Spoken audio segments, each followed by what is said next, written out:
One at a time, and we'll get the job done. Y'all know what to say. On three. 1, 2, 3. And the home of the Jets.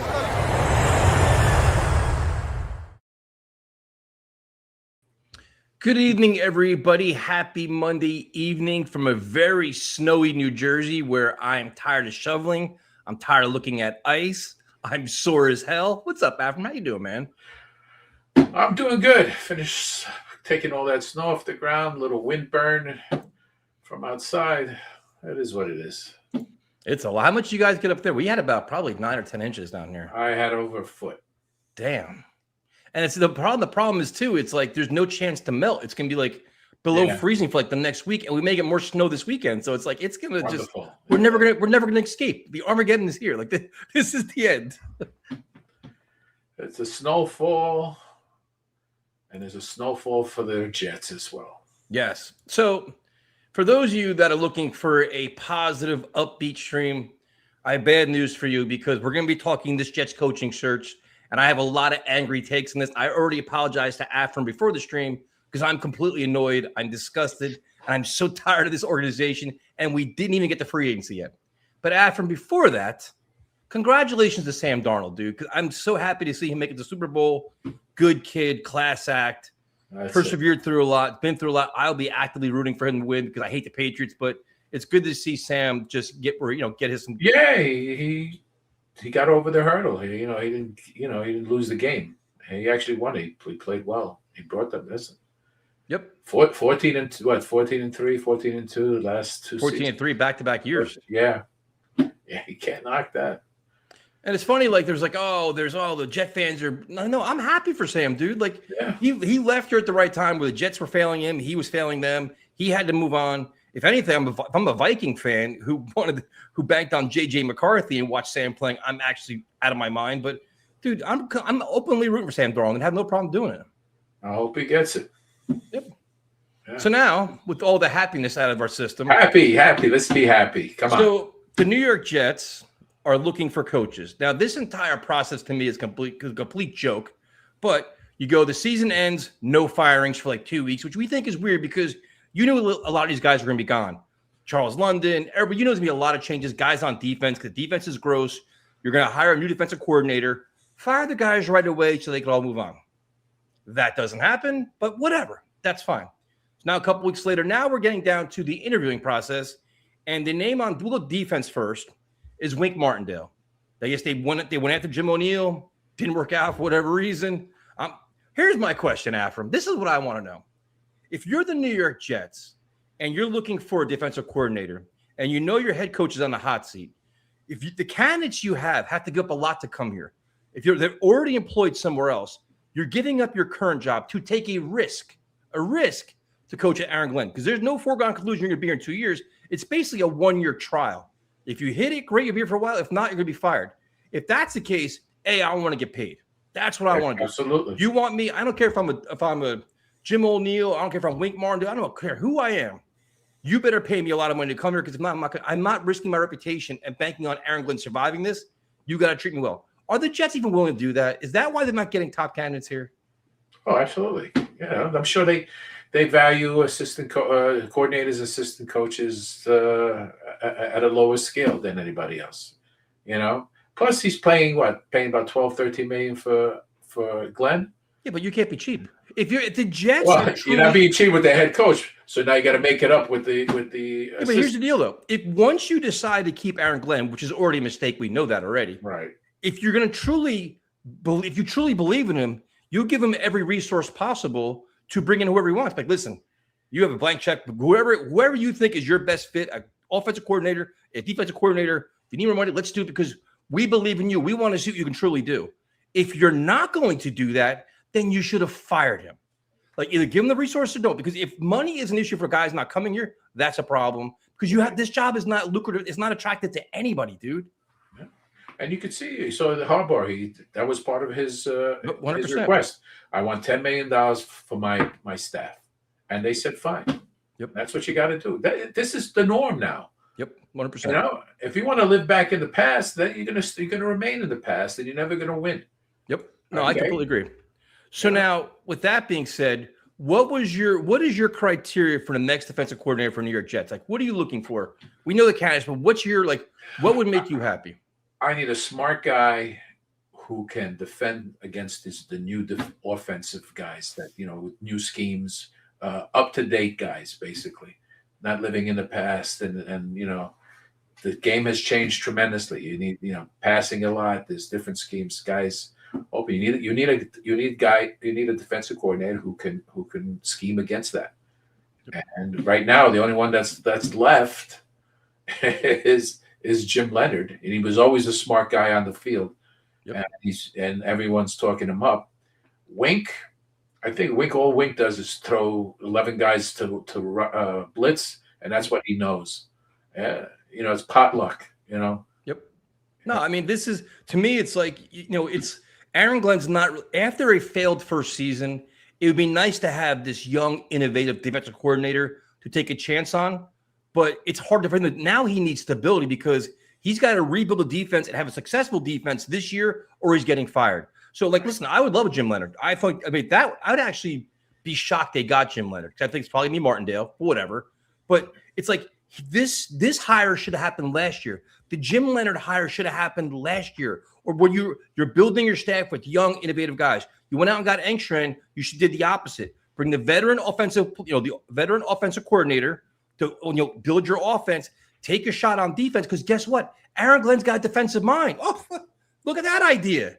But now they're doing it ass backwards once again. They're giving him a chance to rebuild his coaching staff for year 2, and now they have to go with the more conservative, I have to win now route, which sucks. And now you're looking at, okay, like Jim Leonard would be great, probably not going to happen. And you're at Martindale, which, listen, a lot of experience, hasn't been in the NFL in a couple of years. Can he relate to younger players? Who knows? But it's just like, at this point, dude, if you want that, fucking bring back Rex Ryan. Like, if you want the full circus, like, listen, if we're going to go down in flames, like the Greg Williams style, bring back Rex and have fun. Because either way, Aaron Glenn's going to get fired by week 6 next year. Do you want Martindale coaching the team or Rex Ryan? I'm not that Rex Ryan at this point. Like, I've given up to the point that far with the defensive coordinator search. If you're going to go old school retread, just go Rex. Because this is becoming a joke now. Listen, what do you got? You got the Titans. You got the Chargers. Who else? San Fran are looking for defensive coordinators, right? Yep. I have not heard anything about Wink interviewing with. The only time he's being mentioned is by Connor Hughes. That's the only guy mentioning him, which means somebody's leaking it to him. So the word's getting out there to build up interest, to build up support, and the opposite's happening, where fans are like, okay, we know what Wink Martindale is. He's going to blitz like crazy. He's going to be all tough, and then it's going to grow old fast. He's going to get fired in a year. Cool. Yeah, and end up arguing with Glenn at some point. 100%. And they got 2 alphas, and someone's got to go. Yeah. So and knowing Woody, he's going to let Glenn know and let Wink run the team. Yep. Yeah. So then you have the defensive side, which is fine. So you figure if they go with Wink, who's he going to bring in to bring it? Linebacker coach, defensive line coach, all this. Can he maximize the potential of Jermaine Johnson? Whatever. Fine. Now we get to the offense. Probably the most important part of this whole hiring process because the Jets currently have no offense and no quarterback on the roster, assuming Justin Fields is going to get cut, which he should. Okay. So now you're like, how are they going to do this? And we've all been saying, bring in some kind of senior offensive assistant to give Engstrand some help because right now we have no faith in the development of a quarterback, especially when your quarterback coach is getting fired. Okay. Now the new rumor is, and this one is just screams incompetence from the start. The Jets are going to retain Engstrand, take away his play calling duties, but keep him as the offensive coordinator. Say what? What? So now if you're Engstrand, you're getting demoted. I'd be like, just fire me, dude. But the Jets Yeah. probably don't want to fire him because, then it's like, well, Aaron Glenn fired both coordinators. So they're trying to avoid that story. They're keeping Engstrand around because he's probably a nice guy and taking away play calling from him to hire a Frank Reich or whatever else. Like, to me, that is so ass backwards. It's incompetence, dude. And instead of hiring Reich as to help him, but in the meantime, use him as the quarterback coach to develop the quarterback, since he is a quarterback, and assist Engstrom in saying, "Hey, I like what you're doing. Why don't you look into this, because I could see your run game isn't as good as it can be, and just assist them and make approach Engstrom as a friend and not as an enemy, and work together, but not to already supersede him with a guy who basically has been out of football for what, 2 years? He's been with Stanford for 2 years. Yeah. I mean, now listen, I like Frank Reich's resume. It'd be nice if you hired him a few years ago. It'd be great. Right. Or whatever, or you hired him last year. Maybe last year could be like, all right, maybe you can understand this a little bit. He can develop the offense, figure out the quarterback, whatever else. He's got a background in doing that. Right. To now take away Engstrand's play calling, it's just, what are we doing, dude? Like, he's got to be sitting like, okay, I'll go sit here and draw plays in the dirt and give him the Frank Reich to give him back to me. It's Hackett and Downing all over again. 100%. I'm at the point right now. Hire Adam Gase as offensive coordinator. Bring in Rex Ryan as defensive coordinator. Let's go down in flames and have fun. Like, what are we doing here? This is a full-blown circus at this point. It really is. Because they're coming off so incompetent now. Like, Aaron Glenn, he's so far in over his head. They're scrambling. And the remedy's going to bring in two guys in their 60s, like that haven't been in the NFL in 2 years, to save the day and try to find a way to get 7 or 8 wins this season and save everybody's job. Yeah. And accept that. Accept the 7, 8 wins. If they're lucky, and call that a successful season. And again, but I like Frank Reich. I actually like him. Like, I wish this was years ago, but the way they're handling this now, it's just, and it's almost like they're floating these stories out there to get reactions. They're like, yeah, great. But when you hear the roles and responsibilities of Engstrand changing, it's like, dude, what are we doing? Like, this is also predictable, man. Here's what else you're doing. You're preventing younger guys to come here 100%, because they know that any given time they'll try to bring someone. If they're not happy with exactly what you're doing, they're going to bring someone to oversee you and demote you. Yep. Well, and to answer Mike's question, why are we upset about Engstrand being demoted? Why is he still here? Why don't you just fire him? Exactly. Like you're demoting your offensive coordinator. Listen, own your mistake. Aaron Glenn should say, listen, well, you did it. You fired both coordinators because guess what? You failed last year as a staff, and you should have been fired yourself. So the Jets, in their infinite wisdom, say, you know what? We're going to let you come back year 2. And basically, like, they're treating last year like a redshirt year for Aaron Glenn. Okay, hire this staff, go through a season and see if it worked for you. Okay, it didn't work. Here's year 2. Go fire everybody, bring back a whole nother staff and see if it works for you. And he's got no how do you earn the right to get that ability to do this? Like, What has Aaron Glenn done as a head coach to say, okay, I'm going to hire 2 coordinators in 2 years on both sides of the ball? That's fucking insane. If you're going to give Glenn a second chance because he didn't have what he needed, the same thing could hold true with Engstrom. He didn't have a quarterback. He didn't have this and that. But you hold one guy, it's okay. We'll give you another year, but we'll demote this guy. Why don't you bring a guy who's a senior head coach to to mentor Glenn and put him on the field and say he's the senior head coach. Well, that's what we should. Now this is even a better idea. We should hire Rex Ryan to be the senior head coach over Aaron Glenn and take away Aaron Glenn's decision making process. So he's basically he's like the figurehead for the press conference, and Rex can manage the team like in the back and in the woods. Hey, why not? Tried everything else. I hope they're listening. Hope Woody's listening. Hey, not a bad idea. And Rex will do it. You don't even have to pay him too much, too. He's just happy to be back, given a chance. And it's like you try, like the season's over. We're all pissed off. We want him fired. He's not. Like, all right, let's try to rally around some change here. And the way they're handling it, you're like, you can't ignore incompetence. You have to second guess everything because they look ridiculous. And the more the reports come out, you're like, well, we know what this year is going to be going into it. This year's going to be an unmitigated disaster. It's going to be a disaster. There's no way they're going to get through this. No, there's nothing has changed since the end of the season. And you know what? It's only getting worse. And just total incompetence, and it's just sad that we have to endure this as fans. And I hope nobody goes. And like I said, I've always said, I just feel sorry for those that had to spend the money for the PSLs. Otherwise, if they can get their money back, I guarantee you they would have just got their money back and say, here, keep your season The tickets. New York Jets right now should be sending coupons to all the season ticket holders. $100 off for this game, $50 off for that game, free hot dogs for 6 months. Like, you've got to, you're not, this season plan is not going to encourage anybody. As Bub says, his chicken tenders. $15 off for chicken tenders. My God, dude. So this is V-Man. I actually agree with this. This all blows up next year. The only coach I want to replace him is Sean McDermott. He checks the boxes, rebuilt an inept organization, put together staff that developed Allen proven winner. I'd take Sean McDermott today, dude. I wouldn't even wait a year. But you still have to have someone. You got to get rid of Jaime. Let him stay in the financials. You got to make Spielman president of football operations. It's fine with me. And he's the go-between between Woody and the team. I'm running this team. You stand back. I know this game better than you will ever know. But that's what. But he won't give up that power, Woody. That's the problem. No, he's a joke. He's a joke amongst other owners. It's clear. Yeah, I mean, this is just so. If they weren't going to fire Glenn, did you want to keep all of his staff? No, of course not. The problem is if you're going to keep Glenn and he's firing both coordinators, that to me is a writing on the wall. But listen, man, you should have fired him as well because he made a huge mistake. This coach should not have the ability to have 2 staffs in 2 years. He shouldn't. He hasn't earned that right. He hasn't. But now you're doubling down on it, and now you're delaying. Like, this is going to be another year. Just going to be pain, losing, frustration.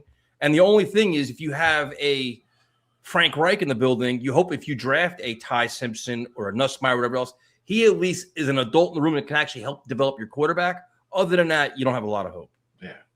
And I'm going to ask the question there. If you have a car that just doesn't start and it's crappy, do you put 4 new wheels and hubs on it? That's an excellent analogy. Okay. You get rid of the car. Simple as that. And get a new car and hope and with better wheels and better transmission. That's what you got to do. This is a great one. Explain to me how Frank Reich isn't the offensive version of Steve Wilkes. Both one and done before coming to the Jets, had at least 1 year away. To me, Frank Reich is just a Wilkes on offense. Well, I mean, Frank Reich also is an offensive coordinator that won a Super Bowl, developed quarterbacks. Listen, it's not perfect. There is no perfect answer here. But success. Martindale's been out of the league 2 years. Frank Reich's been with Stanford 2 years. I completely understand it. To me, it's like if you're going to have a young quarterback, at least having him here makes you feel a little bit better because the rest of the staff, is incompetent, including Aaron Glenn, who's never developed a quarterback in his life. But listen, if you don't like Frank Reich, I'm with you. I understand. But we're rock bottom right now. This is not a job everybody's like, I want to go coach the Jets and be an offensive coordinator while their offensive coordinator is still here in title. Which is fucking. And did Frank Reich know that his quarterback was going to retire on him? Andrew Luck. Yeah. So, and then start with a whole new guy, whatever. It's just, there's no light. We don't see any light. No. There's no tunnel. And it's just typical. You'd think you'd learn after all these years, and you're still doing the same things, even worse, Yep. No, and what's up, David? How you doing, man? I placed a bet last offseason that the Jets would win under 5 games. I just might place that same bet again. I would. Double down. Too. Leave that. Man, it's just crazy right now. It's just there's nothing that you could look at right now and say it's going to be any different than last year. Nope. You just like Aaron Glenn just comes off like he's so far in over his head and they're scrambling. They're literally scrambling and nobody wants the job. Nobody wants to come here. And if this is the result with the coaching, can you imagine free agency how it's going to go? Everybody has all these high expectations. The Jets have to beg, borrow, and steal to get guys to come here and grossly overpay and probably still won't get the guys they want. No, you're not gonna get anyone that really wants to be a winner. No. Okay. A guy who wants to win is not coming here. No, and that's the sad part. That's it. So it's gonna be another, what's his name? Tremaine Johnson. Good night. You guys need to shut up. Sleep well, Sherwin. Sleep well. Don't have any too wet dreams over there. You know what I mean? Just saying. What's up, man? How you doing? Oh, he's got the hoodie back on. Yeah. What are you, cold? It's freezing. Are you kidding me? Oh, there's a thing. There's a thermostat in the house. Crank it up. I mean, yeah, but no, I just have my head tied, so I just put the hood on. Okay. So, I gotta get my How are head you, tied. Jonathan? I'm doing good. How are you doing? I'm good. Do you want to coach the offense for us, but not be called the coordinator? You could be the tight ends coach. Hey, that's such a weird one for me, honestly. I'd say, I think if I'd say something that Engstrand did good, like I wouldn't be doing this move before anyone says I'm defending anything. I wouldn't. I would just leave him.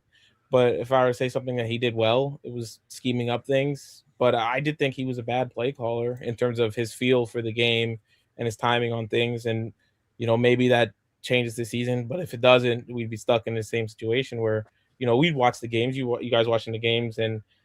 You sitting there saying, "Why don't we call a screen pass here? We're being blitzed to all hell." And then we call a screen pass, it works, and he's like, "All right, I'm putting that away for the next 4 games. You're not gonna see that again."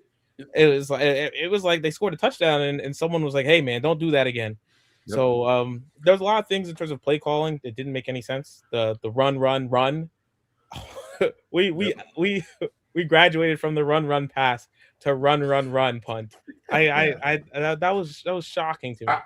I get a feeling that he wanted to just pass because I think he was good at the passing game, and he really didn't want to run. And I think he was being pushed to run, and he just doesn't know how to call run plays. No, I wonder if Aaron Glenn kind of stepped in, like, listen, we got. Yeah, that's what I'm saying. Yeah, but that was we were doing that from week 1 though. Yeah, wow. We came out with those awful runs. Yep. I mean, and it worked against the Steelers, right? But you can see the pattern, and you were feeling like maybe take a shot, and they did it one time week 1, and you didn't do that at all most of the season. And there were some plays that he just kept going to. For example, that the pitch toss out of shotgun, we ran that play so many times. I think we got a positive out of it maybe like once, and we just kept running that pitch toss out of shotgun. We were, it was kind of, I think our play calling wasn't great, and maybe that's the Glenn influencing it.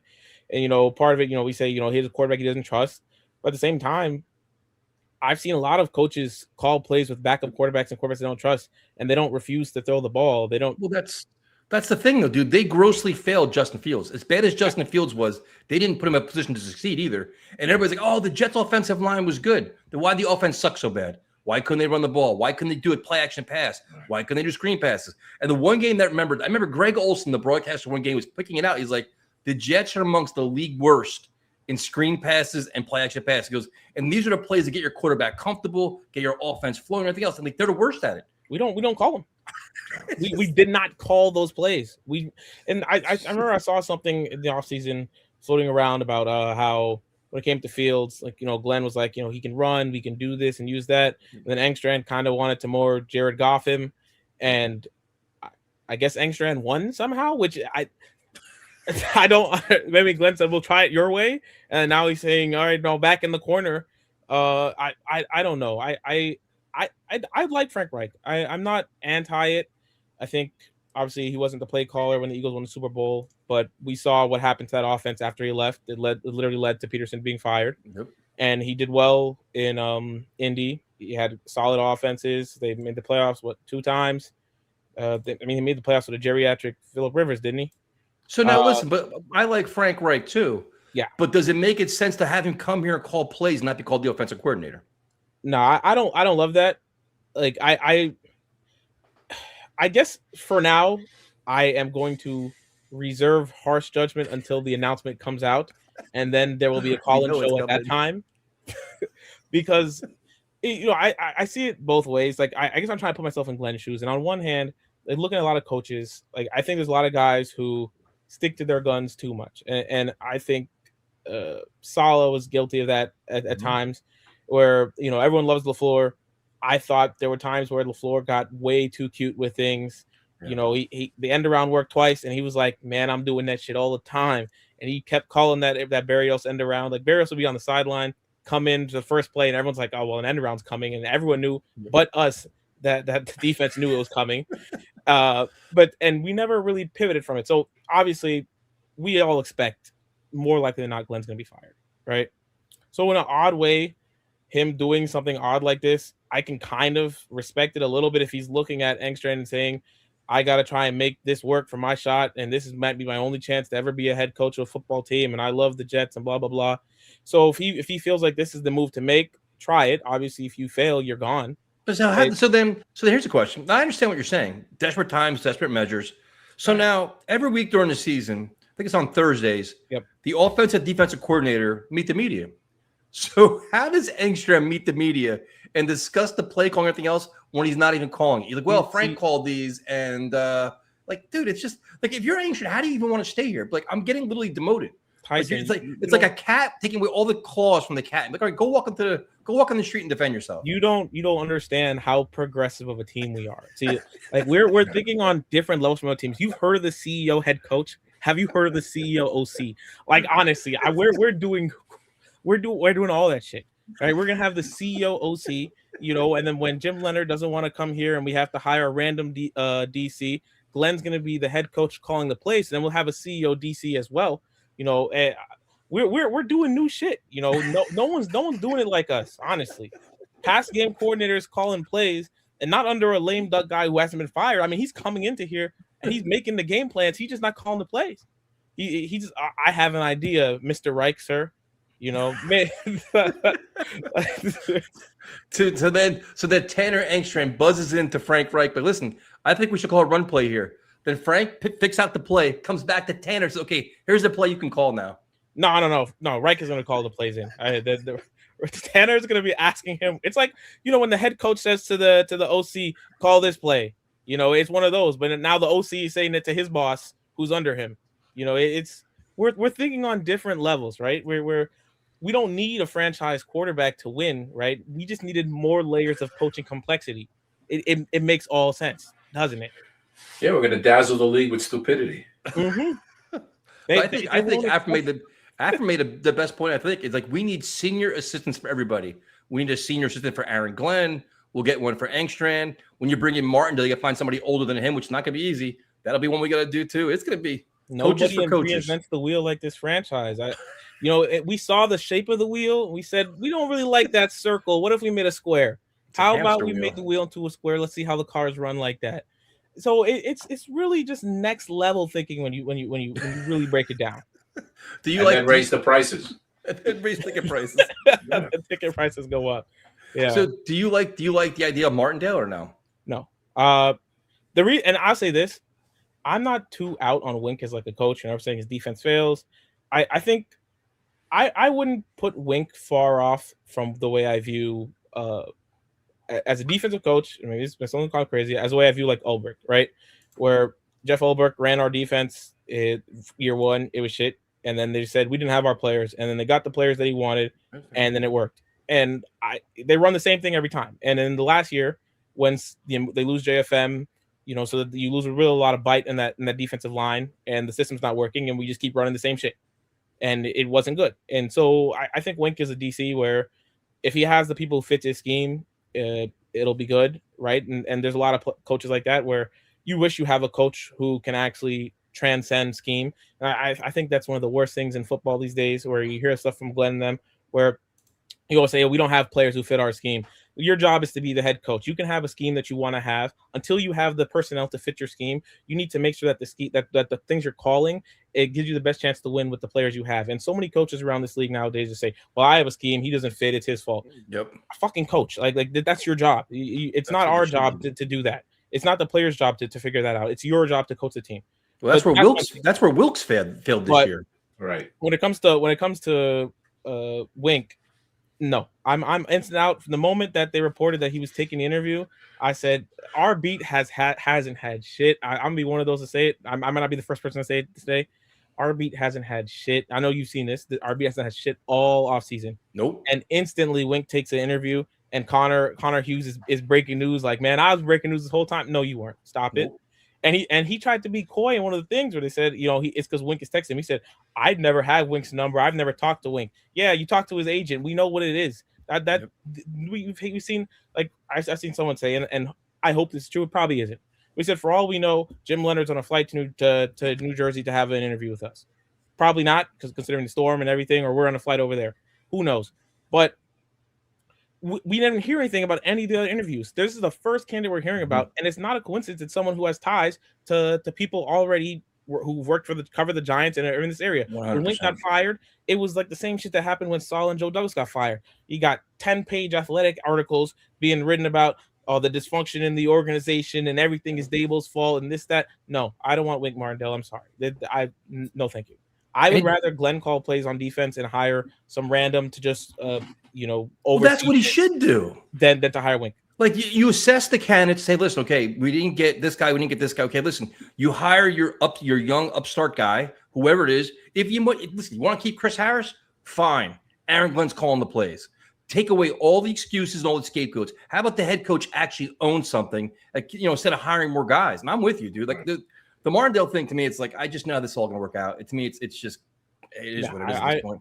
I'm just keeping my fingers crossed. It's Leonard, I didn't know what. To be fair, if the Jets got Jim Leonard, I'd actually give Aaron Glenn a shitload of credit for launching, because then it's like, all right, that's a guy that's buying into your system, believes here. Former Jet fans love him. Okay, that makes you feel a little bit better about things. Do that in Frank Reich. I'll fuck. You know what? I can drink through this one. I can have a couple cocktails and understand this one. And I'll say this, right? Oh, sorry. Go after him. No, I was gonna say you also got to thank Muji, because I'm sure he's going to be more involved with that. Yeah, I'm sure he has ties with Leonard. 100%. I was about more than HE. I'm sorry, I didn't mean to. No. I was agreeing. Take it from you. You saying that actually helped me, because I was going that direction. I was gonna say, if we can't get Leonard and it comes out that we actually really wanted him, I'd be disappointed because of all the ties that we have to Leonard. Him being a successful Jet, going to 2 AC championships with us, him being Glenn being an assistant DB coach with Leonard in that same room. So that's a lot of interaction. But then show the money. You have the Sean Payton tree. You have the coaches who've come over from Denver. You have Muji. There's so many connections that unless Joseph takes a job, obviously it makes sense to stay in Denver. Unless something like that happens, it would suck to me if we came out that we really wanted him and he just didn't want us. Because then the thing is, the selling point is money. Show them money. Pay them. If you got to pay guys to come here, free agency, coaching, all of it. Show them money. Then who cares? That's where you're at right now. Show him the money, then show free agents on defense the money. That's what you need to do. It's crazy right now. I think it's crazy. If you want to talk about really reinventing the wheels, right? Triangles. Think about it, right? Woody calls up Sean McDermott. He puts out a statement. Glenn is still going to be the head coach. We're thinking about adjusting his role, and McDermott comes in as like an under head coach. That's it. I love this. We need coaches for coaches now, and the more coaches we add, we may get 6 wins this year. Glenn's the head coach. McDermott holds the challenge flag in his pocket, though. We're just completely flipping everything over. It wouldn't surprise me. No. So right now, I think the best course for me is to wait. I think it's bad that he fucked up, right? Yep. But he came out and he said, "This is my fault. I take blame." And I was like, "Yeah, I'm not seeing shit from that." And then he's making big changes. So he clearly thinks something was because a lot of people, it's easy to say, "Oh, it's my fault. I take the blame. I'm responsible." It's not easy to make a bunch of changes. There's some people that you really like, some people you're close with, or you brought them along with you, and then a year later you're telling them, "I'm sorry, I don't think you're good enough," and you should have maybe done better in the first place. I'm not disputing that. This comment is fucking hysterical. This constant negativity is exactly what holds Jets fans back. Yeah, the constant negativity of 15 years no playoffs and 10 years no winning season. That constant negativity is holding us back. Listen, we want results overnight. We want to see a competent team last year, not the whole team regress. Your head out your ass, dude. I'm reserving judgment for this. I'm telling you, we'll be able to tell. I'll say this now in January. We'll be able to easily tell based off of the beginning of free agency and forget even just the draft, right? Off the beginning of free agency and the way it goes, we'll be able to tell whether or not we think that this regime has a chance of making it. Dude, the quarterback, the decision at quarterback. Yeah, quarterback is obviously a big thing, but I think there's a world where if you can actually build a team, you can have that question mark still, or like you have a plug and play, and then you're looking at everything around and you're saying this team can go somewhere. We just need to fix that. And obviously that's the big question. But like there's because what happened with the past Jets, right? Where a lot of people, bringing up Saleh and Joe Douglas, and I've been seeing a lot of Saleh Joe Douglas stuff, which has been driving me crazy because of this. The retelling of their tenures is everything is Woody's fault, and Woody made them draft Zach Wilson, and that's fine. Woody did not make them draft Mekhi Becton, or now maybe that was before Saleh. Woody didn't make him draft Becton over he didn't make Tristan him draft Will Wirfs. McDonald, and Will's not a bad player, but there's other guys. We needed a wide receiver. JSN was a thing. He didn't make them think they were in draft day, talking about Malachi Corley no matter what, and 2 weeks into the offseason, into training camp, they were like, man, this guy fucking sucks. How does that happen? Because it wasn't even like, man, Corley got a chance. By preseason, he was already just never even got a chance. So I'll say when we talk about that team, right? And then people say the Zach Wilson pick synced them. No, it didn't. It was all those other mistakes that sunk them. Because if Zach Wilson busts, but you've built a good team around, you can still be where you need to be. Look at the 49ers. The San Francisco 49ers picked one pick after us, and they picked a bust who was just as big of a bust as Wilson was. And they were in the Super Bowl a few years ago, right? They never fell off because they picked right in the other positions they need to. They picked the right defensive players. They picked the right offensive players around. They signed good free agents. They made the proper decisions.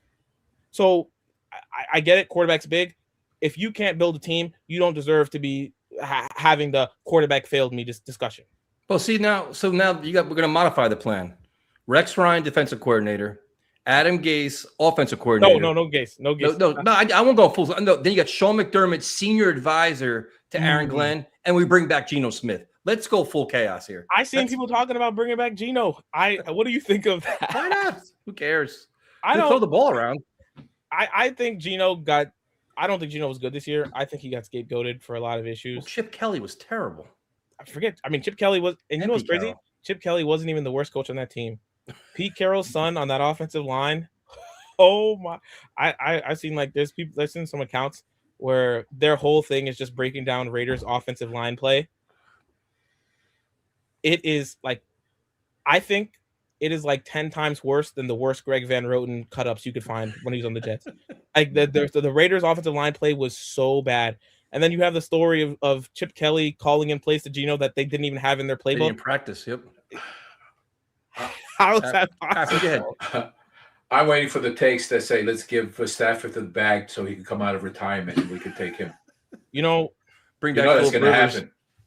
You're talking about the reclamation quarterbacks. What do you think of Mr. Crackhead turnover himself, Will Levis, the Mayo Man? Man, he's a turnover machine, dude. He's insane. But that's where we're at. That's what we're talking about. That's it's just. What do you feel about Mariota? All kidding aside. I would take Mariota. I think he brings a solid vet floor. I wouldn't expect much from him. I think he got better under Kingsbury. Yeah, I think he did. I think he did solid. No, I did. I think he was solid. He made some good plays. He's more mature. He wouldn't be an exciting option. No, thank you. But if he can move the ball, he can move the ball. I'm still a Mike White hater, and I'll stand on that. Move the ball compared to what we saw this year is not much. After getting 80 passing yards is a step up.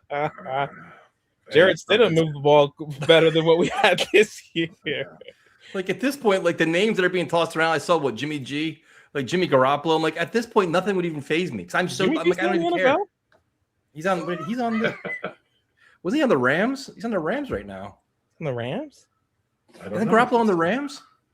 Let's take a look. I have no clue. No, man. I would do veteran quarterback, and now the thing is I would love Jameis, but he's under contract with the Giants. To me, Geno could be a Jameis. Just drop back. We have a good offensive line. Drop back and throw the ball around. Throw interceptions. Don't care. Throw touchdowns. At least it'll be fun. And that's where I'm at. Jameis is one of the things where, if you think about it, it's how different is the perception of the current Jets if we had signed Jameis to the field? It'd be a lot more fun. It's obviously, even if you have the same ass season, you signed Jameis to be just a bridge 1 year thing and fun. They signed Fields obviously to be a bridge, but also with the hope of, if he's good, this could be something. And they made him look the worst that partially he did that, but he looked the worst he's ever been. If I would take Levis over Howell, I think Levis was bad. I think he had bad turnovers, but remember he was tearing us apart last year until he decided to do that. Look at where we're diving at right lateral. now. Just look at the quarterbacks we're discussing now for our entire season. We're- Mariota, we're Sam cooked. Howell, and freaking Will Levis. Our only hope is next There's year. no hope, dude. We Our hope is the fast forward button. See, here's the genius of it, right? Our only hope is a player's We have strike. to That's wait the only till hope we have. We have to hope, right? A team, like say the Raiders get the first pick, right? Raiders draft Mendoza. They get the first pick. We sit there and act like we're interested in quarterback, but we're fine drafting where we are. Everyone enters the draft. Arch enters the draft. Everyone enters the draft, and then we trade up. We keep no rumors. So because if they hear the Jets want to trade up, everyone's gonna run away from the draft. All we have to say nothing, and then as soon as they think leave, 3 first rounders. We're first. Arch is coming here. Think about it. Thanks for calling, man. We appreciate it. Eli to the Chargers. Eli admitted he was just bluffing. He said if the Chargers actually drafted him and told him to show up, he was going to show up. But I guess they bitched out. The Jets we're too smart for that. We have 2 OCs. You think we're going to get fooled by the Mannings? No way. Gase was the last time that family gets anything on us. Have a good night, man. Yeah, you have a great night. What's up, man? What's up, Tyson? What's up, Ephraim? How are you guys? I'm fine. How you doing? We're bringing football to another level tonight. We're playing chestnut checkers. Pretty incredible that Checkers. Aaron Glenn is getting the chance to replace 30% of his staff after year 1. I saw a clip of Robert Kraft talking about how painful it was to fire Jerron Mayo. Yeah, because right. he had 25 assistants with him and he had to pay out all of their contracts. Yeah. And, number one, I'm like, it's so dense for these owners that are making, profit hand over fist to complain about something like that, particularly with like a team like the Patriots that have had, they had one head coach for 20 years or whatever it was. But for Woody, like you have to think that, man, cycling through these coaches, it does get expensive, number one. But like at some point, doesn't it become cheaper just to fire Aaron Glenn? If you're going to have to go through, fire 30% of his staff, and then rehire all these guys, they're all going to sign 3-year contracts or whatever it is. But like Frank Reich, Wink Martindale, I mean, these guys are like the most uninspiring names. Like it feels like number one, like if this is what it feels like, Aaron Glenn went on vacation to Cancun for about a week. He's digging through his 1996 1-15 season yearbook, and he goes, "Who's the starting quarterback of that? I want that guy to be my OC." And then you bring him into town. It's just like, oh my god, man, this is painful. You can't make it up, dude. You really can't. Like it's like the names, like Martin. Like I think the Jets are banking. Oh, Martindale's a name. The fans are going to be excited about it. He's a name that we wanted to hire 3 or 4 years ago, not now. Frank Reich played for us, like for the older fans remember him, and he's like, the Philadelphia Eagles, the offensive coordinator, Super Bowl. This is all great, but that wasn't last year. But I actually like Reich in the role that he can help develop a quarterback, not like this whole thing to try to do at Angstrand. It's just like ass backwards to me. Well, the main qualification for the job is, will you take it? That's the qualification. At this price, at a bargain basement price, at a discount. Yeah, I mean, I think the Reich move to me signals that they're probably taking a quarterback at 16 or 33. That's my guess. I mean, there's not like, it's basically Ty Simpson. Like that's the only guy I can think of that's going to be in that range. I don't want to do that. I mean, I like Simpson more than others on here, so I wouldn't hate it. But they're going to do what they do to any quarterback that comes through here, and they're going to churn him through the meat grinder, and 7 years from now, he'll be playing in the Super Bowl. I mean, the Sam stuff, like I couldn't be happier for him. I can't find one Jet fan who's mad. Everybody's happy for him. But man, what they did to that poor kid, man, they just. But the thing is, going back to Ty Simpson, for me at this point in the draft, I want like the first 2 rounds is all like offense, defense, non-quarterback. If you want to take a Nussmeier later on or something like that, like a project 3rd, 4th round, I'll take a flyer there. But like I'm trying to find like playmakers and like guy like that for the next head coach. Like let's get building blocks for the next head coach in the first 2 rounds, and then worry about quarterback. That's the part that I can't really understand is like why Glenn would even, unless he's being directed from Woody, like go draft a quarterback. why he would even do it, because like he's got to win 7-8 games next year, or else he's leaving it for the next regime. Yeah, I mean, like Nussmeier, I actually think he's gonna probably. I mean, I think right now he's pegged third, fourth round, something like that. His this last past season was not good. I know he was dealing with some kind of some injury. Oblique. His oblique was very bad. He injured his oblique for that whole season. He was off. I imagine he's probably going to shoot up boards and be a top 50 pick, is my guess, particularly with just a really bad quarterback class. But man, there's not much. I wonder if they're going to be sniffing around Spencer Rattler too on the Saints. That was something that Ian mentioned. Now, the question I have for you is, there was an interesting point you just made. You're like, why would Glenn want to draft a quarterback? He should be getting playmakers unless he has some kind of stability. Well, the thing is, who has the say with personnel? Is it Muji or Glenn? Because Muji should be working with some kind of like a long-term future. Like, listen, I'm trying to build this team out not just for this year, for the next 3 or 4 years, where Glenn's got to be desperate. That's kind of like a double-edged sword too, right? Because Glenn got Muji hired, but me as a general manager, like, you got to do what's best for the long and short term, not just win now mode. Whatever Adam Gase did to Mike McCagnon, Darren Muji needs to do to Aaron Glenn. Like, he's got to take a page out of that book. Where, I'm still like, I was one of these guys who was like, I still think there's a chance Aaron Glenn gets fired. Like, Woody is so irrational and so impulsive that, like, I still am not sold on the fact that, like, he's going to coach our team this year. I mean, I've kind of resigned to it, but yeah, I mean, Muji, I think, like, I don't necessarily have a problem with him all that much. Like, the draft class, like, sure, had a couple of misses, but like, he found some decent talent on the margins and stuff. I was looking through the 53 and I'm like, there might be like 8 players on this roster that I'm like comfortable bringing back in the next season. It's just going to be another bad year, man. No, but the thing is too, it's like, who has final say on personnel? Like, on draft night, if they're down to Ty Simpson or Mekhi Lemon or whoever, like, a wide receiver and Ty Simpson, like, who says this is the guy? Is it Muji or Glenn? If it's Glenn, we're screwed. I dug up these articles a few months ago, and my understanding is that Muji has final say on the 53 and in the draft. And he does, right? That's my understanding, and I'll have to go through and dig that up. Maybe I can send it to you in the chat later. But my understanding is Muji has final say. I've been hearing a lot of like revisionist history. Aaron Glenn hired Muji. Muji reports to Aaron Glenn. None of that is true. Aaron Glenn may have had a say in I know he was in the interview, but I don't think Aaron Glenn had any say in hiring him. I don't buy that. Like, Woody Johnson has always had the head coach reporting to him, the GM reporting to him. Almost never has he had a true hierarchical Well, that changed with structure. Saleh and Douglas, didn't it? It The did. 1 year. For 1 year. For 1 year.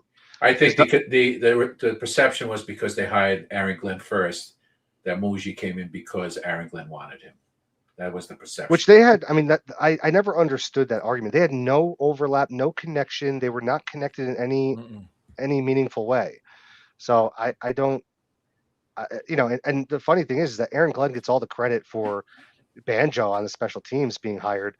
He worked for Muji. Like, there was no overlap there. It wasn't like Aaron Glenn knew him, unless you want to say like Sean Payton made the recommendation. But why is Sean Payton sending his quality coaches over to New York? Like, that makes no sense. It was that Muji knew him from his time in Denver and brought him over through some kind of promotion. Honestly, the biggest mistake this franchise ever made was never giving Mike Westhoff a shot at the head coaching job. Yep. With Banjo, I'm like, just fire. I don't care. Just fire Glenn. Give him. Banjo, I'm fine with it. I don't even care at this point. Like, you could have my father coaching the Jets. Fine, I'll take it. I don't care anymore. I've given up. I'm just so like every day it's like nothing. Like, you're becoming numb to all of it now. Like, where it's so ridiculous. Like, that's fine. I don't care. Like, whatever. That's why, like, I was posing this question to some fans a couple days ago, and I said, like, would you rather be 0-17 next year, or like 6-11, 7 and whatever it is, 7-10?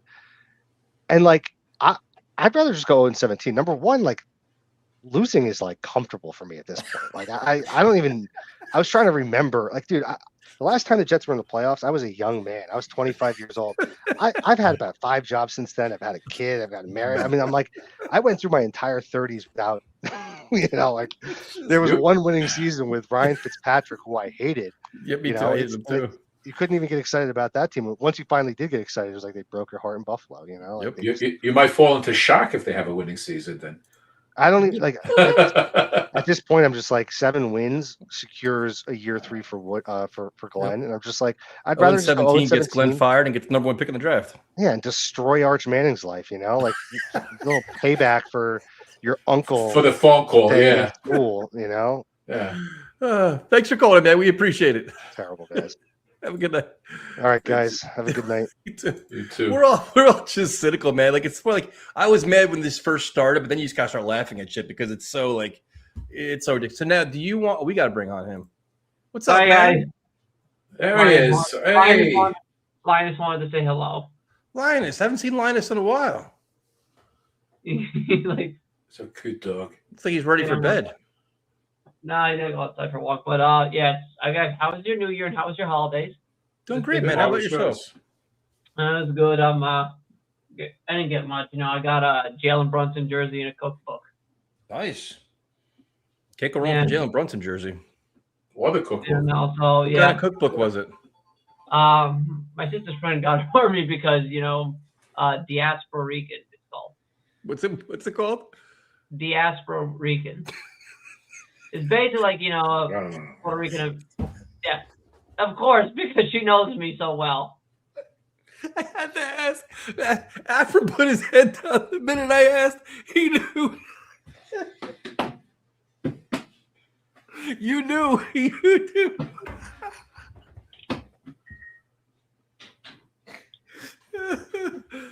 You can ask a question if you want. No, I'm good.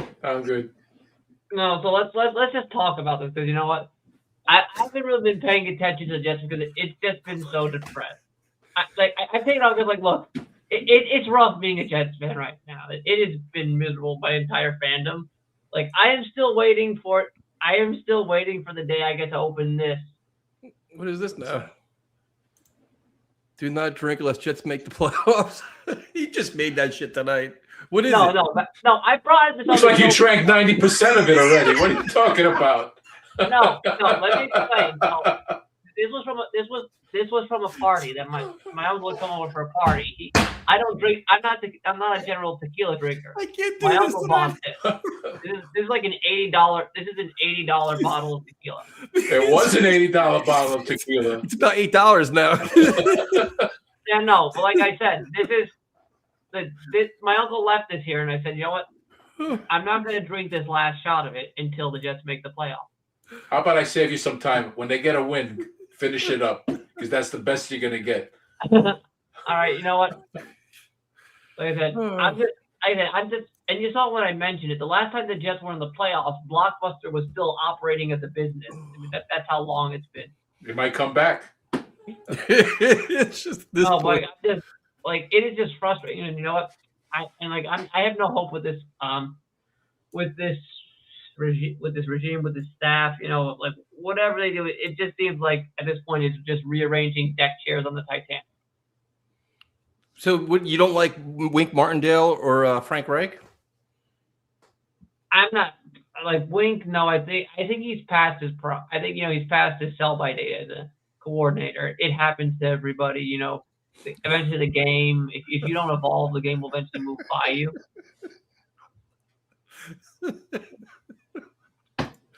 I'm surprised you guys haven't asked me what the set list is going to be. Are you looking forward to Bad Bunny? I don't know his music that well, to be honest with you. Oh yeah, no. I'm hoping that it's probably going to be a lot of his recent album, which is a love letter to Puerto Rico and also just nostalgia for his past. If you don't know what the actual thing translated in English, DBTMF is an acronym for I should have taken more photos. Reflecting on his past. Growing up, surprisingly, Afram's a very big fan of his. I didn't know that. You told me that before. You know what I'm saying. Like he said, I should have spent more time with these people, with of course, the friends and family that are gone. That's a whole. I was more Playboy Bunny fan. Yep. Yeah, no, but so going back to the Jets thing, like the way I feel, and you obviously know who I want to replace Glenn with. Sean McDermott. Yeah, and I agree with you. Because this is what the Jets need. the Jets need their next Bill Parcells. And I'm not trying to say McDermott is Parcells. What they need is that program builder, the guy who can go into an organization that is moronically inept, make it respectable. And he is the guy, because he did that with Buffalo. I mean, remember, before Josh Allen, for all this, they were as much of stumbling, bumbling idiots as we were. I mean, they were picking at our scraps with Rex Ryan, just to give you context. You're right. And then he comes in their first year, they make it, they end that playoff round, they make it in. And then they drafted Josh Allen, and we all remember the 2018 draft. He was the rawest of all the quarterbacks. I mean, in college, he was 57. His completion percentage was what, in the at best in the high 50s? Yep. Like 55, 56? They're calling him a running back. Yeah, and then he comes in, and his staff, the staff he put together, took that raw, unrefined quarterback and turned him into literally one of the top 5 quarterbacks in the game. So he can identify coaching talent. And then the other thing is he's quick to pull the gun if a guy's not working. I mean, he was quick to show Ken Dorsey the boot when he just made Josh Allen a turnover machine. Yeah. No, they've won for a long time. I like Sean McDermott a lot, dude. And this is the other thing I love. After 2019, he did not go one and done in the playoffs ever again. And that is something you cannot take for granted. You're actually like this may be your best call. You actually researched all this stuff. And then the other thing is, it's clear to me. I think I read that he's taking the year off, and what better place for him to go? Because if I remember correctly, I heard the thing was Brandon Beane scapegoated him, was tried to it's pretty clear. Stab the dagger in the back. Yeah. So I mean, like if he's got some animosity, if he's got some beef, what better place to go than the Jets? Afram's got beef. No, what I'm saying, what I'm saying is, like, if they wronged you, what better place to make them? Oh, that's 100%. Make you face the Bills twice a year. I'm down. Like you get revenge in the AFC East. I'm down with it. Yeah, and the Jets are going to have the capital to rebuild this organization. So it's not like you're going into. It's not like if you come in here next year, it's going to be as horrible of a situation. I agree. But will he work on the cheap? No. That is the question. Is it? But I do think Woody. I think Woody's going to have to make a move. Like if you want, because look what the Giants did with Harbaugh. They brought in a respected, like I said, a big name guy, and the last thing you want to be is do you really want them to overshine you like they've always have ever since you've taken over? Or do you want to finally get into that spotlight, finally get some notoriety, finally get some respect? I'm impressed by this call, Afram. Yeah. That is like, if you want to get some respect in New York, the Big Apple, you got to get a name, and that is the guy you have to get. And how much are you paying him? $20 million a year. The same as Harbaugh. Why? Who gives a shit? It's Woody's money, not mine. Do what it takes to get a big name coach. Yeah, it's easy for us to say. I agree. You got to swing big to win big. Look at this guy. V-Man's a whole new man in 2026. I see where that bottle of liquor you had is right now in that glass. No, this is a different one. This is like some cheap rum that I bought and I left it in a barrel to age. What? It's a knockoff. What do you got? What do you got? Distillery in your room over there? No. My sister's friend got me this. This is a those like small barrels for aging spirit. Yeah. So yeah, I bought the knockoff Havana Club, because you can't get the real shit you can't get the real stuff in the States because the embargo and everything. So the question I have is, has Jake seen your bottle? The bottle don't drink until the Jets make the playoffs? I'm positive he's seen it. Like I said, I've brought it on here before. I've probably brought it on there. Okay, I'm just wondering. This is your best call, dude. You brought like a very good case for Sean McDermott. I'm actually really impressed. Well, thanks. Well, like I said, when I saw him fired, I just knew like this is going to be a move the Bills are going to regret. Yep, I agree. And I hope and I pray that it is a move that will be remembered as one of the greatest days in Jets history. There you go. Well, V-Man, good seeing you. Go walk your dog. I think your dog's getting ready to pee the carpet. So, yeah, no, it's about his bathroom time anyway. So, peace, and have a good night. let's hope we get to enjoy a Super Bowl where the Patriots beat Crow. I'm with that 100%. Have a good night, man. That was his best one. That's his best call in a long time. He was sober. 2026 is V-Man's best year so far. He's going to surprise us all. 3 freaking drops in that thing, and he's talking about waiting to open that.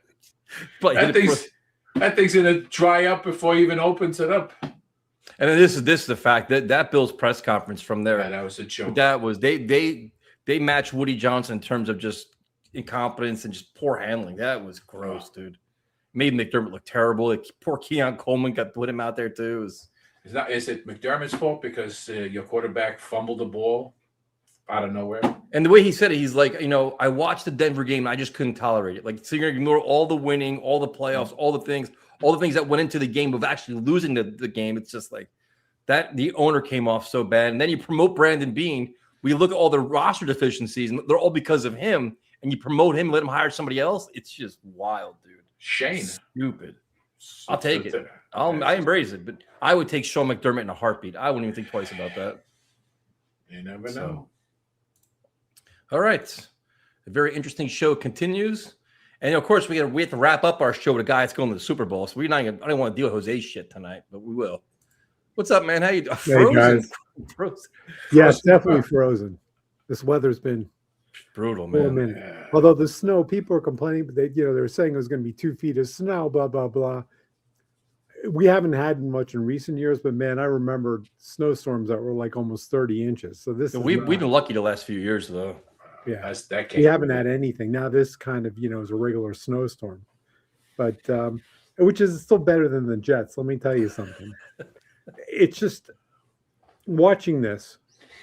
Okay, they fired the coaches. We were hoping they were going to do that. We expected them to do it because they had such a lousy season. Mm-hmm. But they do it at the end of January, which makes absolutely no freaking sense. Yep. Because they were waiting to see who they want to hire, and they want to keep people around in case they wanted them. Coaches hire their own people. When you hire a coordinator, you hire your own people. And I am really, really convinced. There's been nothing coming out, and it may never, that Glenn wanted to keep him, and Woody basically told him get rid of him. I wouldn't be surprised. Because honestly, that's how I feel. Yeah. Why keep him around? It made no sense. You got to plan. You're planning the offseason. You got to find other coaches. Why keep him around? Especially when your season was over, week friggin' 11.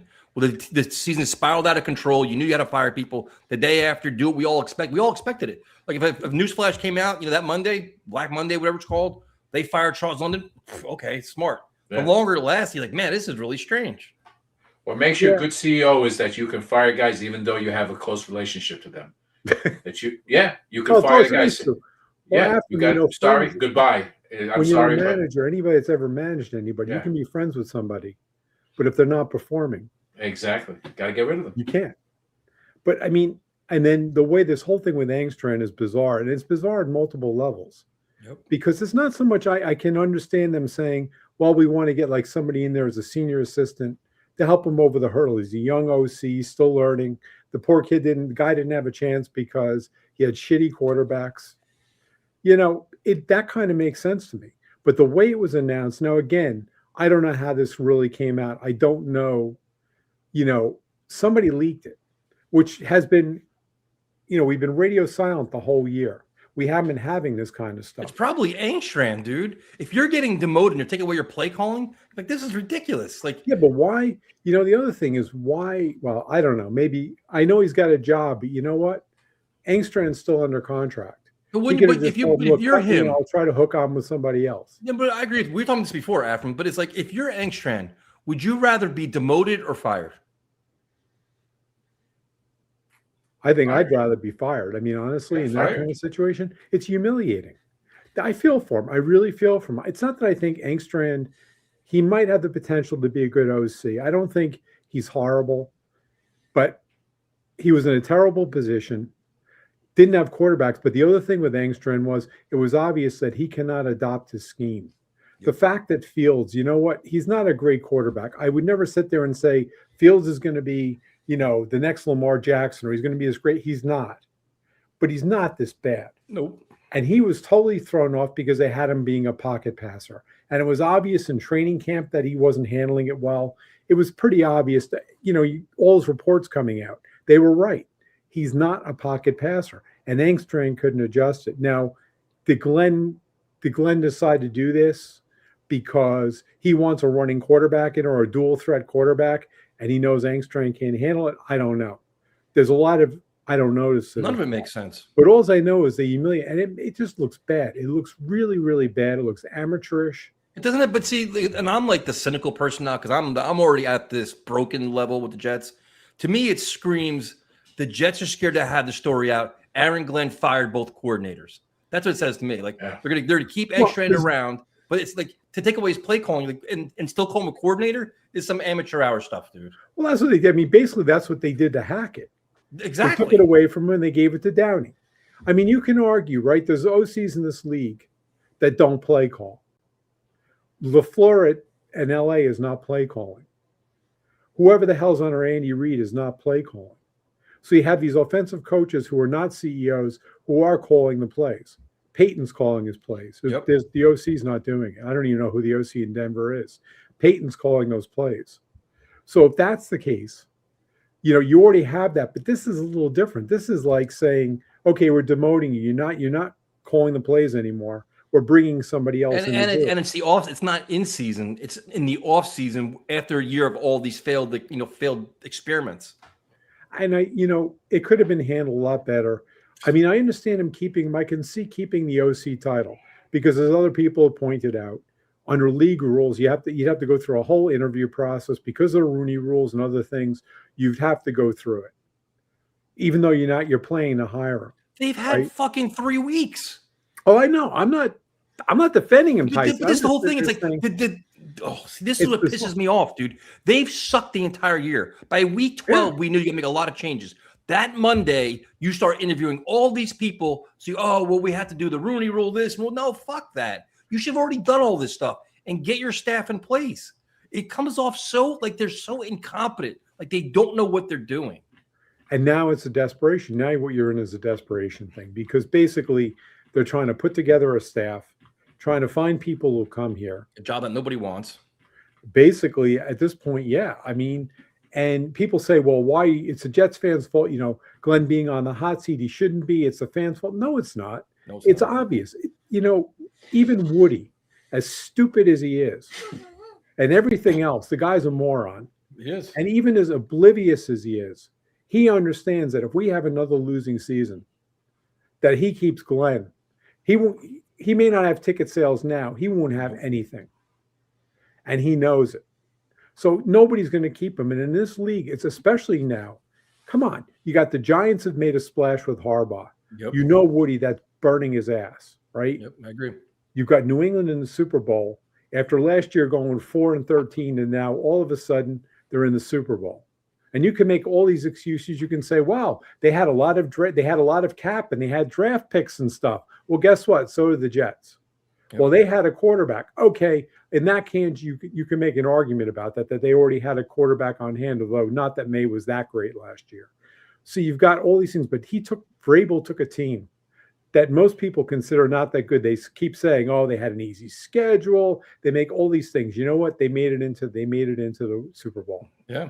Whatever their schedule was, they did it, and they were not a Super Bowl team last year. They were 4-13. Well, they spent a shitload of money for agency too. They did. They definitely did. But you know what? The Jets can do the same thing. Yeah, especially this year, they can. And they also coached it up. And Vrabel brought in McDaniels. He's got the best OC in the league. Somebody who can tailor a game plan to any kind of quarterback. I saw him do it the year when Brady was out with the inflate gate. With Matt Castle. He did it with Matt Castle. The guy went 11-5, and Matt Castle was not a great quarterback. Maybe we can get him out from. We want Matt Castle to be quarterback. We can make him. Right now. He's probably about 80 years old now. But they did something that we never do. They brought in an established head coach who's done it before. Not first timers. That's all he gets is first timers. Yeah, and again, that was the thing on Glenn. The big thing with Glenn is what concerned me.